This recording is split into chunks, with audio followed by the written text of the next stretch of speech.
I'm joined by Shanice Scott. She's a Liberal strategist with communications firm Hill Knowlton.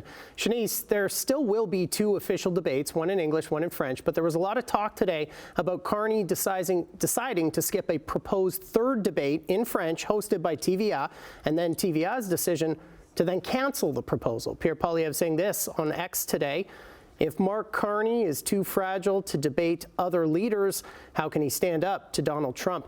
Shanice, does Poilievre have a point? Was it wrong of Carney to turn down the debate? I do not think Pierre Poilievre has a point in that. There are still two official debates occurring. It is not like there is not going to be an opportunity for him to debate both himself and the other party leaders. So I don't think this decision harms the Liberal leader in any way. Do debates even matter anymore? We saw a lot of PC candidates during the last provincial election skip debates, and Doug Ford won a third majority. I think that's a really valid question. If you look at the facts here, millennials and Gen Z form the largest voting bloc.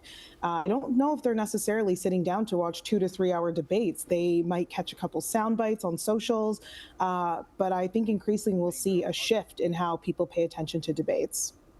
Pierre Poilievre's messaging has still been very focused on cutting taxes. He did take a shot at Trump today, and now we're hearing other leaders talk about tax cuts. Do you think taxes are the ballot question, or is what Trump means to Canada what voters are most concerned about? I think the ballot question is what Trump means to Canada. I think it's how decisions that the president is making affects our economy, affordability for Canadians writ large.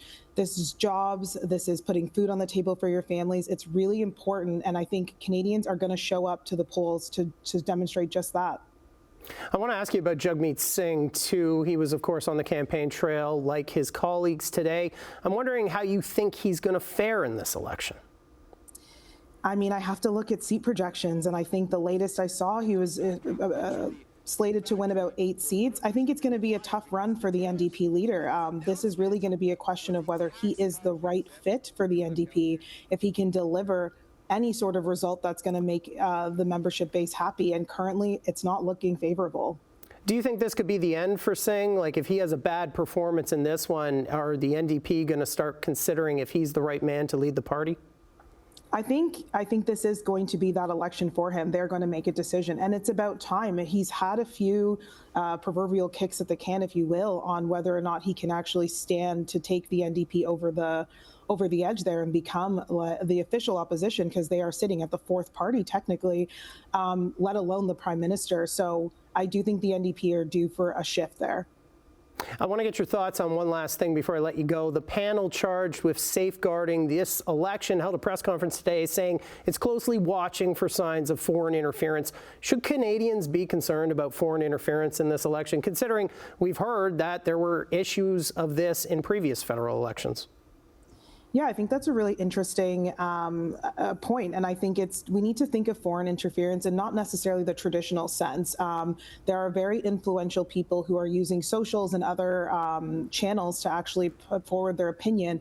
And because of that influence, we need to take seriously what they're saying.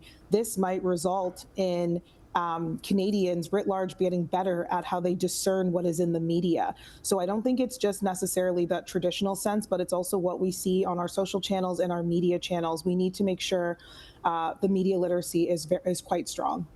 That's Liberal strategist Shanice Scott. Shanice, thanks so much for being with us tonight. Thank you.